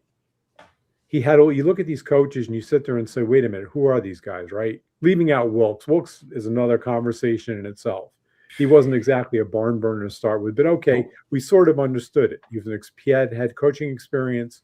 We thought he'd be okay as a DC. It turned out he wasn't, but he basically wasn't there. But you look at the rest of these coaches, it's like, what the hell? Where did they get these guys from? People who, oh, look, he hired Chris Banjo. He's great. Banjo was Westhoff. Westhoff told Glenn to hire him. Yeah. And when Westhoff tells you to hire somebody, forget it. Somebody else earlier in here, I saw a comment was saying how Westhoff should have been a head coach. He probably should have been. He should have been. And he kept pissing everybody off, and then like just because of his demeanor and his attitude. Well, I think it was because Woody couldn't stand him because Westhoff wouldn't put up with his crap, and that's one of the reasons why. But I mean, looking at this thing, you've got a bunch of. He's a first-time head coach. You've got a bunch of guys that you look at and say, is his idea that I'll bring in fresh blood and this is going to make a big difference? And it's like he didn't know. I mean, he's been a coach in the league for a long time. He saw Dan Campbell take over Detroit and how hard it is. Yep. He knew that it's not easy. When you move even to being a coordinator, it's not an easy adjustment. And yet he went out and hired all. If he's himself is green, he should have had experienced people around him. Yep. And he didn't. Now, why couldn't he get him? I don't know. To me, it tells me that he may have the quote unquote respect of the media and stuff. I don't know what kind of respect he's gotten. Well, if he couldn't get him last year, he's definitely not getting him this year. Well, that's another thing. Now he could potentially be a lame duck. I mean, some of the names, like getting Jim Leonard as a DC. I mean, I like the idea because obviously I have fond memories of Jim Leonard as a bright guy. He does have background, and obviously Denver thinks highly of him. Mm-hmm. He's not just some schmuck assistant coach. He's a very high level coach there. It's obvious that if Josephs went, which I don't think he's going to get a job, but if Josephs went, he'd probably be the DC in Denver. Yep. So there's enough to say he's got potential. This thing about bringing in Frank Reich is interesting. Now, Reich everybody has a mixed bag on him. I have a fairly good, whatever you want, impression of him. Yeah, me too. But I mean, he's had a lot of bad breaks. He's had a lot of other things. Is he the greatest coach in the world? Is he McDaniels? No, he's not. Or is he McVay or is he Shanahan? No, he's not. But he's a pretty solid one. He's been around a long time. He's good for quarterbacks too. He's good for quarterbacks. He's worked with young ones. I mean, I kept hearing they were blaming with Carolina when they drafted Young. Wright got in trouble because he basically didn't want to draft Young. He wanted to draft Stroud. Yep. Now you can say Stroud has had his issues and that's whatever, but he still got him into the playoffs. And Young has been he just started showing something recently. Yeah. So it's like, you can't blame that on him. So you can't put it this way. At this point, it can't hurt. Considering what we had. Do you like Martindale or no? I would say no. I kind of like Martindale's. I like his personality. He's another one like Rex. I like his personality. He's kind of a gruff old school guy. He said some funny things and stuff like that. He is an aggressive DC, but is he a good one? I don't know if he is. He wasn't particularly in Michigan. Nope. Honestly, compared to like Leonard at Wisconsin, he was a good defensive coordinator. They had ended poorly with the Giants too. I'm sorry? Ended poorly with the Giants too. Well, he kind of had an interesting thing there. The first year, when Dable hired him, when they went to the playoffs, they had a halfway decent defense, and they had a bunch of garbage on defense. They didn't even really have that many good players. The defense was credible. Was it great? Was it on top defense? No, but it was credible. It was credible enough to get him into the playoffs.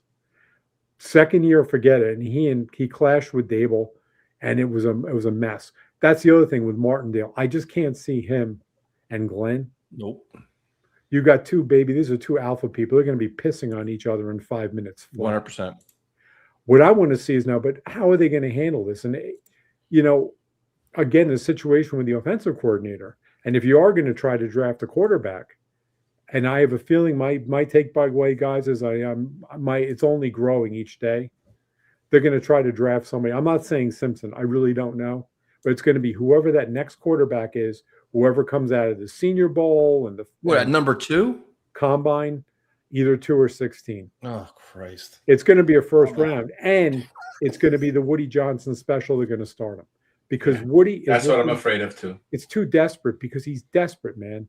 He can't be selling tickets. Based on what I've seen with the Jets sales stat and some things I've heard from friends of mine, I mean, you talk about desperation. You're talking to a salesperson. They're practically crying at you, asking. They don't have a "Tell me, quarterback. They don't have a quarterback. They have nobody on this coaching staff you believe in. Well, The that's free the thing. agency is going to be a fiasco. But think about it. So, right, we're going to come back to Zach Wilson 2.0, which is basically you're bringing a guy in number 2. You don't get the number 1 guy. They got this guy that was hyped that came out of a stupid throw in a pro day and stuff like that. They hyped him. He came into camp. No competition. And there's nobody that's going to convince me that LaFleur and Saleh were that stupid. I just can't believe it. Yeah, I think that Joe Douglas became enamored with him. I do. What do you think? The point is they were pushed into it, but I also think it was Woody trying to sell tickets. No, what I heard was not Joe, but the other guy that they fired first. What was his name? They had said there was LaFleur and the other head of scouting. Oh, Hogan, not Hogan. Chad Alexander. Hogan. Good. They fired. They said he's a no. He's a winner. He's definitely. Yeah, but think about this though. They bring him into camp, right? These guys have been around the league for a while. Saleh, he may not have been a head coach, and LaFleur may not have been a head, an offensive coordinator. But bringing a guy in from friggin' BYU after a COVID season where he had a couple of good things, and they did it based on like one stupid pro day throw, basically. I mean, it was when he really came on fire. Yeah, other teams were high on him supposedly and stuff. Yeah, but I mean, like they mishandled it on so many different levels. They gave him no competition, no better. We know all That's that. The thing, no competition. But this year they would do it. But this year they would do it differently. You would assume, like, if they go quarterback at, 16, I wouldn't do that either. They have to have a Marcus Mariota, Geno, somebody else in front of them. But that's what worries me, because the problem is, so let's say they draft, I'm going to use Simpson because it's a name I know right now, right? It doesn't matter. Some quarterback that had a really good, Senior Bowl, combine and everything else becomes the hype guy, right? The problem comes here. I agree with you. They should sit. They're not going to be ready. Yep. This is the number 2 guy. None of these guys are that great in this draft, and most people will tell you that. But you've now got Woody, who's faced with all these things. He's faced with Harbaugh being on the Giants. He's faced with New England turning around quickly, and he can't sell tickets. They're not. The calls and stuff that even I'm getting, I haven't had tickets to a Jets game in years or anything really with them other than training camp. And getting these calls and getting emails and stuff, and they're practically desperate. Trying to get people. Yeah, but I don't think they're going to do that because they're not going to win with the young quarterback. They can't afford to say they start Ty Simpson week 1, they lose 45-3. The fans are going to check out fast this year. I agree. The problems, don't get me wrong, but the problem is if Woody and Jaime are trying to sell tickets, they've got nothing. They've literally. If they're trying to sell tickets, they should have fired Aaron Glenn. Well, yeah, but that's the point. They've got nothing there, and even if they fired Glenn and hired a new coach. Glenn was kind of the hype. If you think about it, he was kind of hyped because Glenn was the ex-Jet, the Parcells disciple, who was going to turn around the culture, right? To get Jets fans excited. And we were. I mean, we said, well, this would be great. If he can do this, it'd be great because we need it, because this team had no culture. And of course, it didn't work out. But the point is, that was a selling point. Did it sell a lot of tickets? It got some people buying season tickets. I don't know how much it was down, but it wasn't that much. Now they're bleeding. My concern at quarterback is, say they get a bridge quarterback. I get a feeling because they got to pay this guy, even if he's at number 16, they're going to make him the number 2 quarterback, like they did with Wilson with Rodgers. With Rodgers, instead of paying, because Woody didn't want to pay for a backup quarterback because he's already paying $11 million to Zach. Mm-hmm. Now, anything happens to the bridge quarterback, they're going to shove this kid right in, and that's the wrong way to do it. Yeah, I mean, really, the kid should be like a third string quarterback. 100%. That's exactly what should happen. They should have a bridge quarterback. They should have somebody as a backup who's halfway decent. Whether it's, I'm saying Tyrod Taylor, he's probably too hurt. I wouldn't. Yeah, he's too injured, or somebody like that. You have it set up, and you give the kid a chance, and you give the kid whoever you, and because none of these guys are NFL ready. I don't even think Mendoza's between you and starvation. I don't think so either. But to me, this all, like, I don't even want to talk about draft right now, because to me, this all starts in day 1 of free agency. If they can't get a competent bridge quarterback or a competent veteran, this whole plan to me is absolute shit. Because we know we're in deep trouble. If you can't get in, like, people are laughing, like, I don't care if Geno Smith, whoever it is, Give me somebody that's a starting quarterback, and then we can talk about things. If they can't do that, and we're stuck looking at Sam Howell or something like that's your starter week 1, we are in such deep trouble because that quarterback's going to play way before he should. We're going to lose a shit. I mean, losing games will be fine because we get number 1 pick next year, but it's going to be a complete disaster. It'll be ugly for the fans. I mean, as usual. And that's my big concern. I mean, how this is all playing. And unfortunately, fortunately or unfortunately, there isn't that much coming out of the Jets. It's like in a wall of silence, which can be a blessing and can be a curse. A blessing that we don't have all the shit we've seen in past years.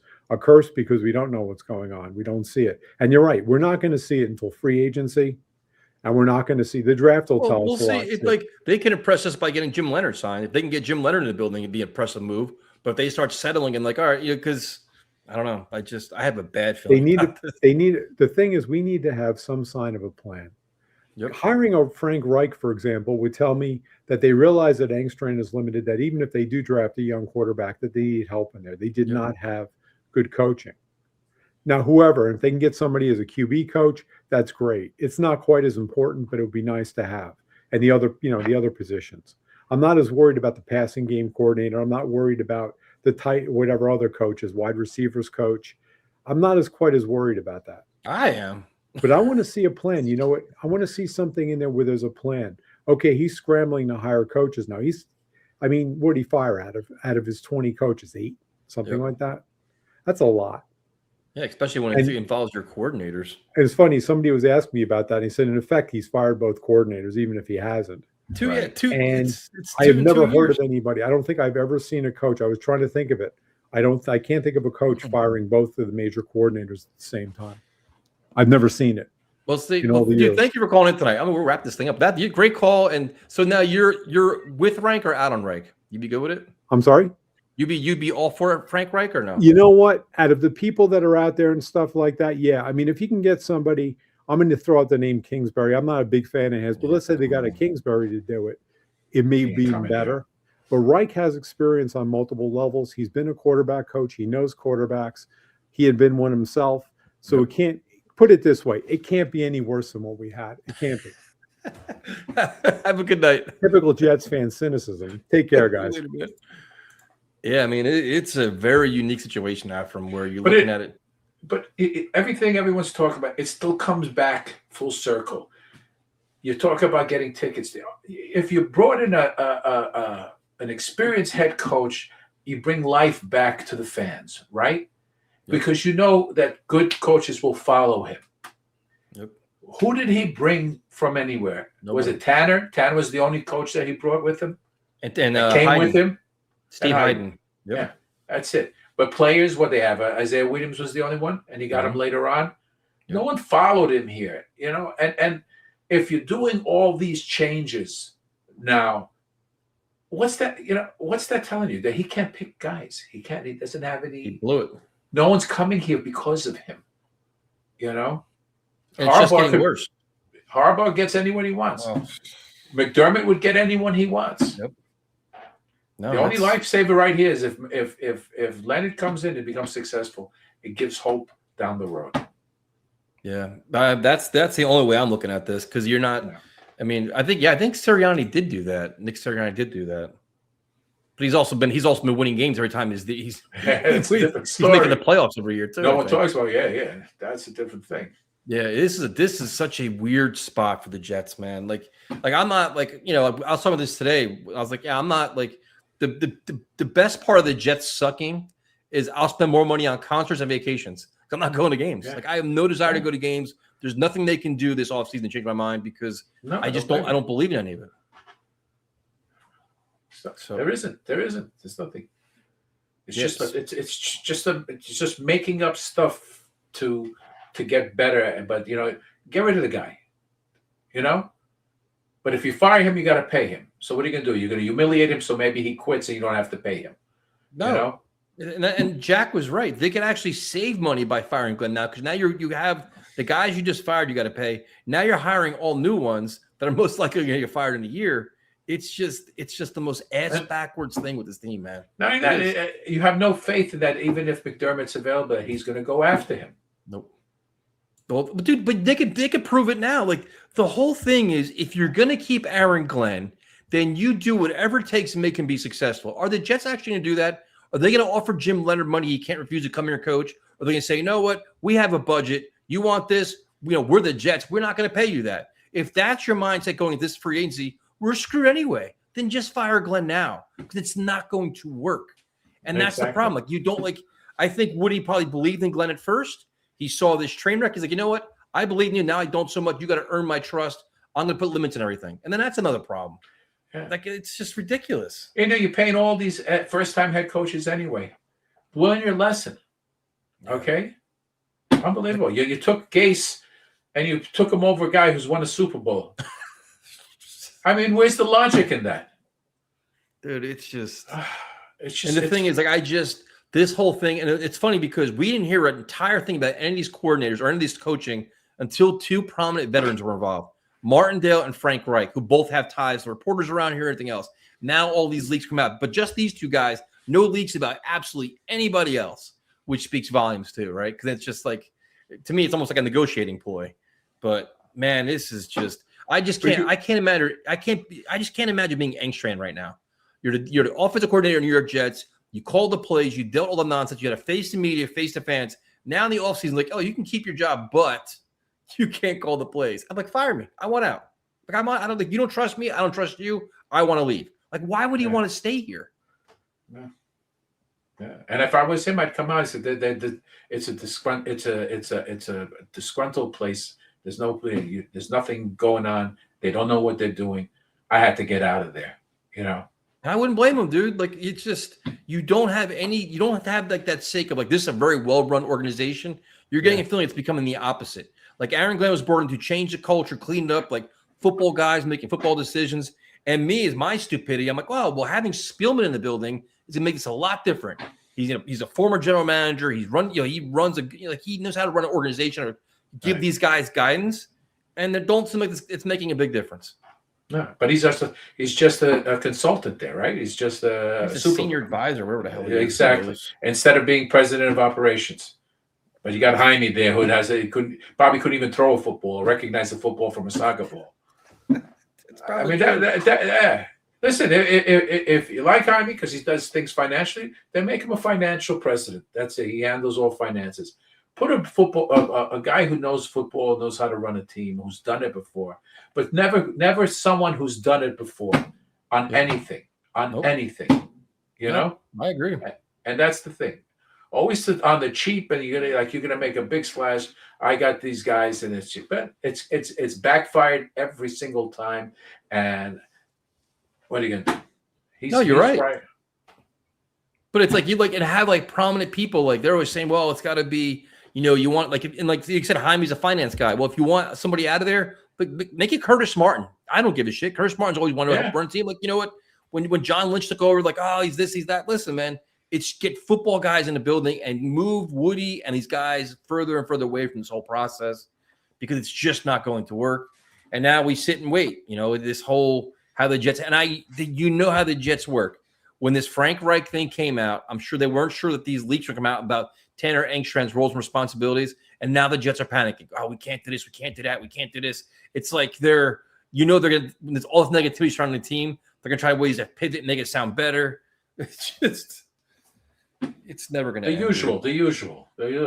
Oh, this team, I'd never seen them react so well with this guy, and then this guy, the team was so happy he became the coach. Yeah. Wow. No, and they had Dimitrov in the building. He's one of the first guys they interviewed, wasn't he? Exactly. Yeah.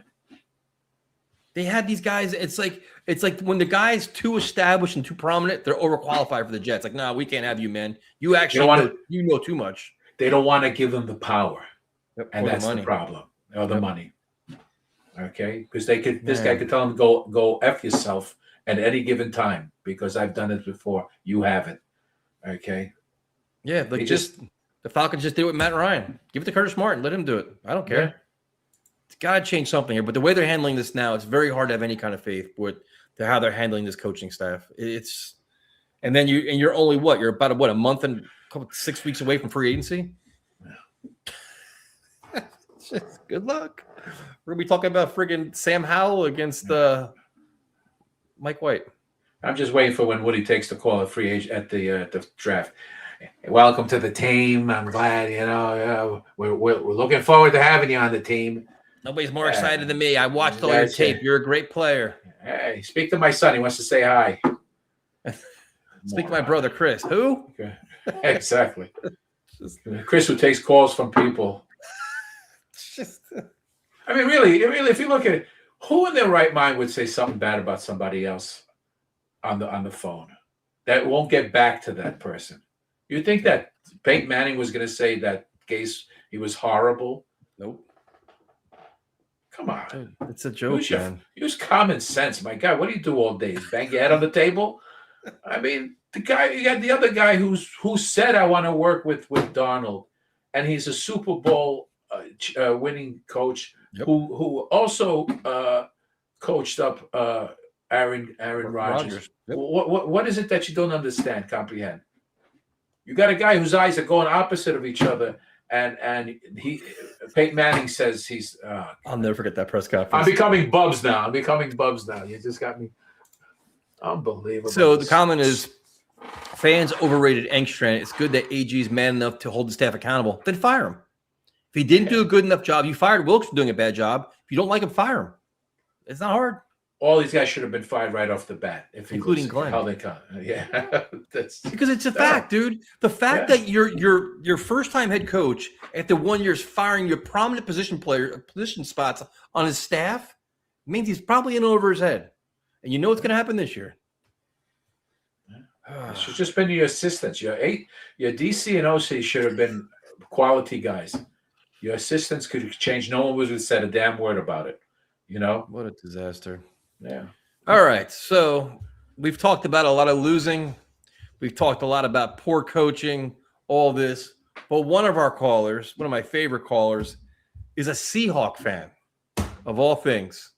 And when he first got Sam Darnold, he wasn't excited about it. After he wasn't. Jose was not happy at Sam Darnold. He's like, oh, this is ridiculous. I'm sure he's loving it now. And now here he is. He's probably smiling. You gotta move your camera down. We can't see you, man. Yes. I am smiling, but can we go back to Jets for a minute? Because I want to compare this to real life. So, my mom has a city job as a secretary. Okay. The city. I have 2 or 3 other secretaries. The city is now under new management. Yep. Management who have no idea what they're doing because it's their first time. So they fired one of the secretaries. God knows for what reason. The other secretary was so mad she quit. Mm-hmm. And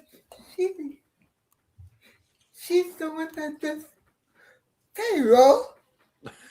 So yesterday, guess what my mom was doing on Sunday? Going to work, doing payroll, while the whole house Just burn it down. was watching the game because my stepdad is a Rams fan. So Your stepdad's a Rams fan? yes. Oof. So we're trying not to kill each other. That's gotta be a tense situation. And she's at work.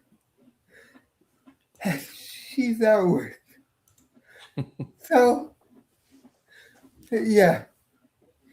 The Jets are like a city job. We gotta see this. Now we have Seahawk fans talking shit to us, Afram. This is what we're getting now. No, He can. So, What do Jose, we got? what are you doing for Super Bowl, Jose? You're gonna have a big party?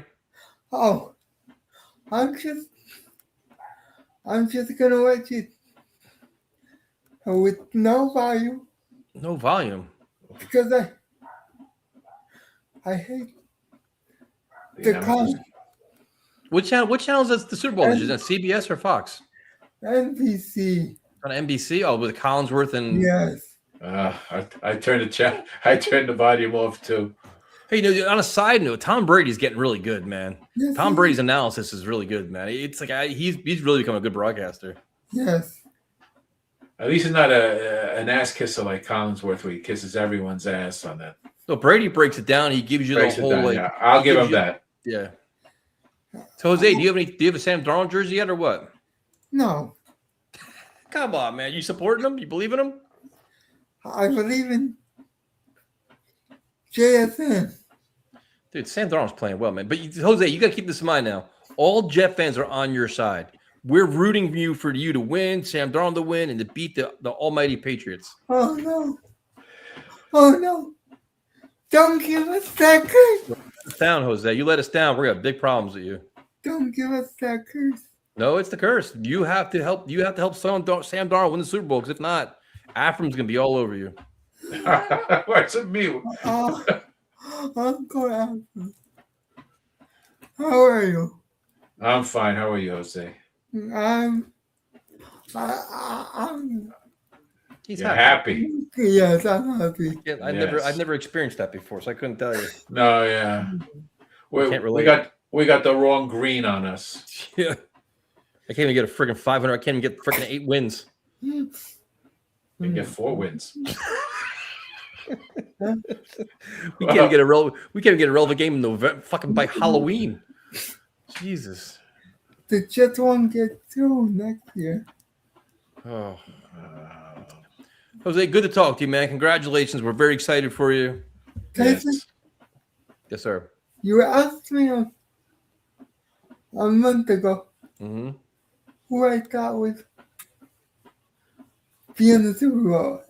Mm-hmm. And I told you the Seahawks and the Patriots. See? Prognosticator. Good night, guys. Love Have a you. good night, man. Good night, Jose. Love Good you, luck, my buddy. friend. Love you too, man. Then you Love think you. about this though. Look at David. Gonna wash another 3-win season next year with 2 beers. It's just, but think about he's going through these next 2 weeks of all this excitement, Super Bowl. Can we win it? All this. We don't even have our season's over by October every year. We don't even get to November, December. We're done and this year probably early September. And then we have to wait the entire next 3 months after. And whatever. Well, and maybe we get surprised. Maybe they sign Jim Leonard. They get that deal done. You never know. I mean, if they were enamored by Martindale, he would have been signed. Like all these other teams didn't wait for Leonard because they didn't want to wait for the playoffs. Maybe the snow disrupted the conversation. It threw Aaron Glenn's presentation off. He didn't know how to present in ice and cold. He wasn't used to it. Yeah. We'll see. You have nothing. I have nothing. This is a very depressing time with this team. It's just the incompetence is just overwhelming. It's very, again, there's a lot of content creators like to make it exciting content and this and that. And I genuinely just can't do it. I tried this weekend. I'm going to rally around this and say how they're going to ace free agency. I couldn't even do that. I made I deleted it. I didn't even post it. I mean, I watched all these other, you could look for positives, but really it stems from the organization. It's just there's nothing. This owner just doesn't understand. He needs to step back and let these guys who know how to run a team run the team. Yep. You're not the smartest man in the room. You're not. Nope. You're far from it, and it just holds you back. Now they didn't break me because I've been watching since '78. They didn't break me. It's just the incompetence, and you hear some of these other guys. They're not going to go. Don't go to the Jets. And that's bad reporting. You shouldn't say that, but whatever. Let them say whatever they want. I'll still root for my team. But it's just the guy's 78 years old. You would think, out of just common sense, where's your common sense? Look at what happened in these past 15 years. Do you see the common denominator, what it is? Him. If Jet fans can see the common denominator, okay, 15-year-olds can see the common denominator, 10-year-olds can see the common denominator. When are you going to get it through your thick skull that what you're doing is not working? Yep. Okay? It hasn't worked in a long time. You needed to put someone here with experience and let them build this team up. You chose not to. I cannot wait, because doesn't Woody Johnson meet the media at the owners meeting by the Super Bowl? When is it? The Super Bowl, I think they have. When is it? They have it's coming up. Yeah. I cannot wait for Woody Johnson to answer the question. Please explain to us why you kept Aaron Glenn as a head coach. Is he going to say he's coaching where football is going? What is he going to? Yeah. How is he going to explain? He's going to have all these weeks to prepare for his. He has weeks to prepare for this press conference. He's going to completely blow it. The NFL Combine. That's right. That's when they do. No one blocked our field goals. That was a great accomplishment. He has all this time to figure out how to present his case to keep Aaron Glenn, and he's gonna completely screwed up. He is. Yeah, but they need the journalists that are not beat writers to really pound them. Oh, I love it. Okay, that's what they need. Give me 3 questions. You've got 3 wins. What did you? All these little things have not improved your team. It's all about wins, Mr. Johnson. Yep. Nothing you've told us is telling us that this team moving forward is going to get more wins. No, your best players all regressed. Explain that one. Yeah. Simple as that. This is a good one. Coach told me not to watch the last 5 weeks of the season, so I didn't. Oh. Well, Afram, thank you so much for joining me tonight. I appreciate it. Thank you for having me. Sorry to bring you down once again. You seemed excited at first, and now you're beaten and dazed. No, it's just you love this team so much that you want nothing but the best, and it's not in your control, and there's nothing I can do about it. But every one of this fan, whether they say that we're too negative or they agree with us, they're fans and they want nothing but the best for this team. Oh, 100%. It's just we just don't see any. I don't see any glimmer of hope with what they're currently doing. Nope. It really doesn't. There's just there's no rhyme or reason of what they're doing. I hope Reich says, "Look, I'll take the job, but I don't want to be the OC. I will mentor him and help him out." And I know, but I mean that would be put it right onus on them. But they didn't even bring him in yet, so I don't even know what's going on. To answer this question, do I think Patty Pimlet got robbed with the eye poke? I don't. I think it's unfortunate that it happened. I think Patty Pimlet should have changed his game plan for getting his ass beat and try to go for a submission and try to bring the fight to the ground because he couldn't stand with Justin Gaethje. I like him too. He's like, I think his game plan was terrible. That's kind of where I was at. And Volkanovski, man, I hope he does. I'm a big Volkanovski fan. I hope he does right up for the title. Just end the career on a high note, move on, because it'd be great. So we'll see what happens. It was a great fight, though. It was definitely a great fight. It was great. It was sloppy, but Pimlet took a beating, man. It's questionable there. So, After you probably have no idea what I'm talking about. It's just the UFC on Saturday. MMA, UFC. No, I didn't watch it, unfortunately. I didn't even know it was on. My fault. You should remind me. Listen, man, I can only do so many things. I'm sitting there bashing Aaron Glenn every day. Oh, it takes you that. How long does it take you to send a text, for God's sakes? But thank you guys for joining us. There's so many different channels to watch, and I've been really negative for like 3 weeks now. So I appreciate you guys still tuning in because I'm completely fed up. So have a good night. And tomorrow night, Ian's channel, which will be interesting because he's trying so hard to embrace all this. Will be 7 o'clock at his channel, and then back here next week. So talk to you guys later. Good night, everyone. You say good night. You're so kind.